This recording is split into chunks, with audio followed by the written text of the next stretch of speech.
Donald Trump could be in a world of hurt over bond issue. Why? It got reduced to 175 million. Donald Trump headed for a world of hurt lest he can come up with 175 million bond. John Gabrielson, an Atlanta-based market economist, told Newsweek that New York Attorney General Letitia James could easily claim cash in Trump's account if the president fails to post the bond. A court has rejected the paperwork for Trump's 175 million bond because it could not verify the financial backing of the posting insurance company posting. What? Wait, what? The court has given Trump and the insurance company, Knight Specialty Insurance, until Monday to show financial backing for the bond. If not, James can begin enforcement proceedings against Trump's property. Knight Specialty Insurance. Is this like a fake company? How could they not verify that? Knight Insurance Group? I'm seeing Knight Insurance Group, not Knight Specialty Insurance. Knight Specialty Insurance Company has an A- financial rating. Okay, so it has some precedent. Like, Trump posted a $175 million bond on April 1st in order to prevent James from seizing his assets. But the bond was rejected by the court's filing system shortly after it was posting due to missing paperwork, including a current financial statement. They're not even registered in New York? Really? James, whose office led the fraud case against Trump, later raised questions about the sufficiency of the bond and noted that the surety backing it, Knight Specialty Insurance Company, is not admitted in New York, meaning it's ineligible to obtain a certificate of qualification from the Department of Financial Services. KSIC has refiled its paperwork as a result in an effort to get the process moving again. Dude, it's incredible. It's like an incompetence force field where all the time, no matter what, with no exceptions, like everything associated with Trump, just everything, it's all a clown show all the time. It's crazy. Jesus Christ. Gabrielson said the Trump's companies would not be financially solvent if the float required by all companies for daily expenses is seized by James. James seizing cash from Trump's bank accounts would be putting him in a world of hurt trying to remain a going concern. Okay, I feel like this is something that I've touched on a bunch, like many, many times while we've talked about stuff like this, but I haven't really like, okay, in the good old days, okay, under feudalism, the wealth that a kingdom had was how much gold and silver and shit it had. Like there was a pretty direct relationship between resources you had and the wealth of the kingdom. And the reason for that was because they lacked the complex network of digital assurances that we have today, or at least like the financial systems that allow us to, like, you know, issue bonds and pay out debts and keep track of everything. And that made it difficult to track wealth outside the literal and material, you know? I'm simplifying, obviously, but like that's the gist of it, okay? So nowadays, that's not really how things work. You know how you know how Elon Musk was like the wealthiest man in the world for a while, 200 billion or something like that? Very little of that 200 billion was in cash.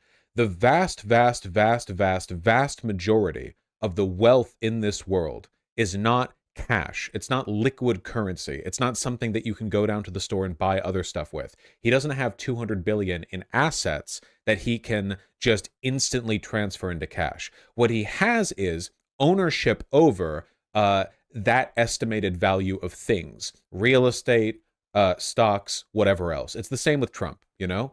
Now, the thing is with Trump, not only is the wealth that he holds not liquid, in the sense that if he owns a $500 million property, he can't just, now he has a $500 million, right? It doesn't work that way, right? Like you have to sell it and you might not get the price you want for it. And even then, like there are complications and when you get the money and how quickly you get it and over what time period you get it. But not only is it not liquid currency, Donald Trump is also leveraged basically all of his assets, which means he's gone to a bank and he's said, hey, you should give me money. Now, how exactly do you know that I'm going to pay that money back? Well, I'm going to leverage this property, this $500 million property. So you give me $100 million of cash that I can use to buy stuff with, and I'll leverage this, you know, I'll put it down on this. So I'll pay you back, and you know I will, because otherwise you get this, you know?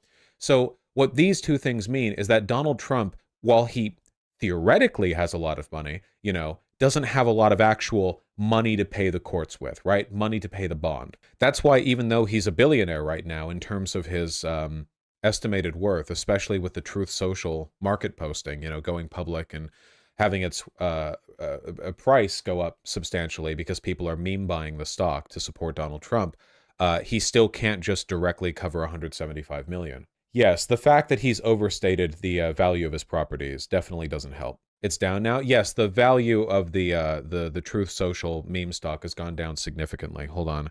Trump Social stock. What was it called? Some Trump stock investors have already lost half their money. Fantastic. Yeah, here we go. It briefly hit a maximum of, I think, $72 per share, and now it's below 30. Yikes. Ooh. Oh man, this meme stock lived and died faster than GameStop, you know? Lost more than half its value in just a few days. Value is still too high. Oh, the value is still way too high. It's just funny how quickly it's plummeting. Holy shit, the insurer hasn't even promised to insure Trump if his appeal fails. The whole thing is a scam. No kidding. So, like, if the appeal fails, he's just sunk then. Do you have a link to that, Senuh? Can't open Twitter links, Mike. Can he not get dinged for market manipulation or something with this? No, he's not doing anything illegal. The shady company backing Trump's bonds somehow just got even shadier.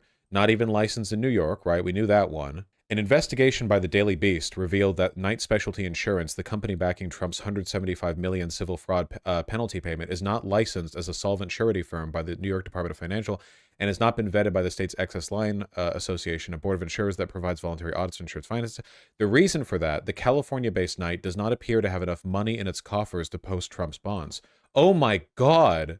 So that's the reason why Donald Trump went to a company that's out in California and not licensed in New York, because this was the only one willing to do it for him, and they don't even have the money to insure him. The company, for its part, seems aware of its predicament. The Beast reports that Knight has not legally promised to pay Trump's penalty if the former president's appeal is unsuccessful.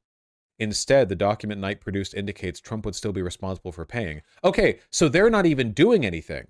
Knight Specialty Insurance is owned by the, quote, king of the subprime car loan, right-wing billionaire Don Hinckley. Okay, that tracks. So this is, a right-wing billionaire. So he's not even, like, insuring Trump then. If the appeal goes through, then it goes through. If the appeal fails, then Donald Trump's still on the hook for the bond. Maybe even the full bond. So are they just getting paid for nothing? Well, I don't know if they're getting paid. It's just Donald Trump is using them to temporarily prop himself up while he attempts to appeal the ruling. This used car salesman billionaire that Trump went to for help, apparently the Department of Justice sued him for illegally repossessing the cars of military veterans. What the f?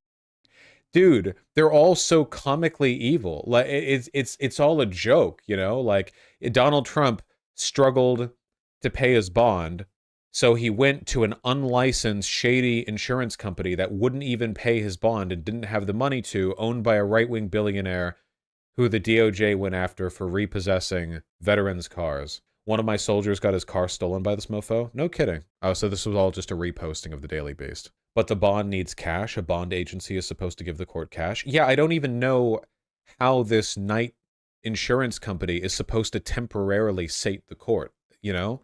Like, what is he going to do if the filing falls through again? Like, okay, so you've licensed and you've filed properly. You've filled in the missing paperwork, but now you don't even have the money?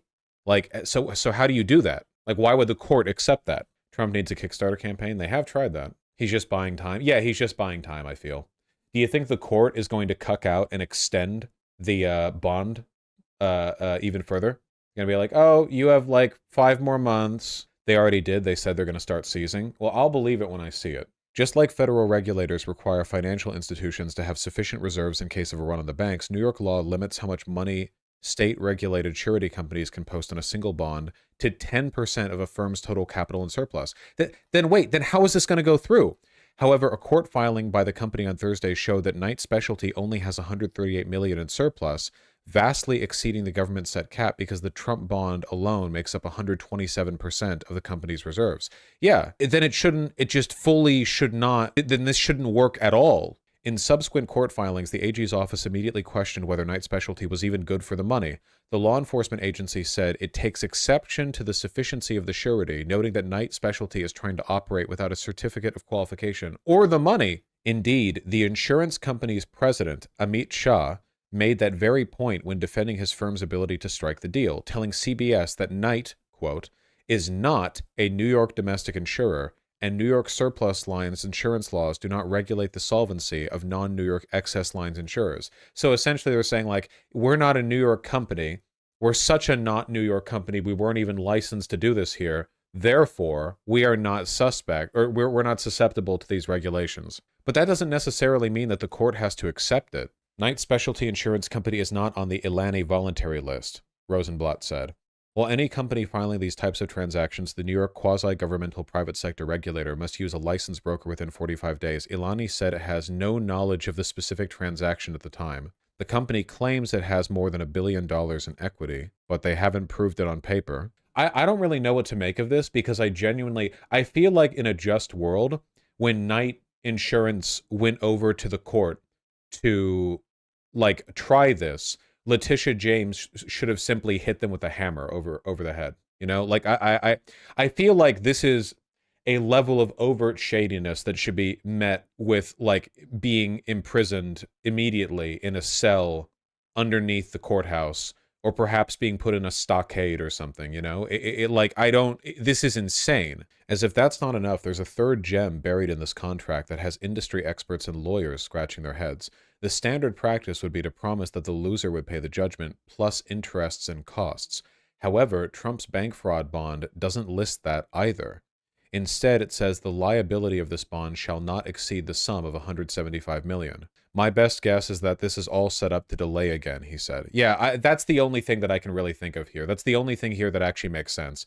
That all of this is just like a, last-second desperate shotgun strategy. What does this mean? It means that Donald Trump wasn't able to find a better way of covering his bond than this. It's actually a sign of massive weakness. If Donald Trump was capable of finding an actual insurance company actually willing to post the bond for him, or anyone willing to help him out, then he would have. Like, that's the thing. This is a sign of massive weakness. The fact that he has to resort to this delaying tactic, and through a contract that means he's still on the hook if he loses, insane. It means that he can't find anything better. This is like a very, very desperate bid. I'd say he's in a worse position than we think he is. Like, I think it might actually be worse. Well, it's Friday now, so start the countdown. It is Friday, right? Or is it Thursday? Friday or Thursday? Friday, right? Friday, yeah. Start the countdown to Monday, okay? Start the countdown to Monday, because that's what we're waiting on now. We'll see what goes. Trump is a poor-ass motherfucker. If you ignore the Trump media company share value, it's very possible that Trump's net worth is lower than the net worth of anyone in chat right now. Because it's very possible that he's multiple hundreds of millions in debt. Yeah, congratulations. You guys might all be wealthier than Trump. Except for the Trump Media Group's shares, because those are still worth several billion in Trump's hands. Though that might not last that much longer.